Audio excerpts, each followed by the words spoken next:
దయామడిన మన దేవుడు ఈ ఉదయకాలంలో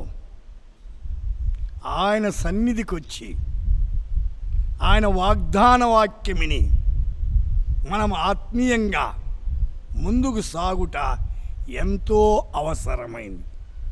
యెషయా గ్రంథం 48:17 యెహోవానగు నేనే నిన్ను విడిపించుదును, ద లార్డ్ దై రెడీమర్, యెహోవా జేరే జో తేరా చుడానే వాలా.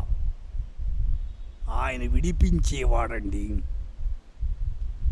ఏ సమస్య అయినా, ఏ బాధ అయినా, ఏ ఇరుకైనా, ఏ ఇబ్బంది అయినా, ఏ శోధన అయినా అన్నిటి నుండి విడిపించేవాడు.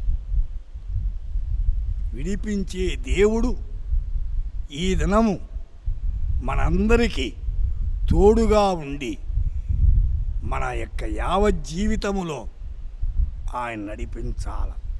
యెషయా గ్రంథం 43:10 ఇశ్రాయేలు పరిశుద్ధ దేవుడును మీ విమోచకుడో. మన విమోచకుడు ఎలాంటి వాడు? పరిశుద్ధుడు,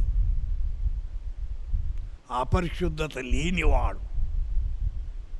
మనలో ఉన్న చెడుగునంతా తీసివేసి విమోచించి ఆయన బిడలగా చేసేవాడు. 19వ కీర్తన 14లో యెహోవా నా ఆశ్రయదుర్గమా, నా విమోచకుడా, నా నోటి మాటలను నా హృదయ ధ్యానం నీ దృష్టికి అంగీకారములగునుగాక. మన జీవితము దేవునికి అంగీకారంగా ఉండాలి. అన్ని అవయవాలు సజీవ యాగంగా ఆయన సమర్పించుకొని ఆయన మీద ఆశ్రయంగా ఉండి మనం నడిపించుట ఎంత ప్రాముఖ్యమైంది.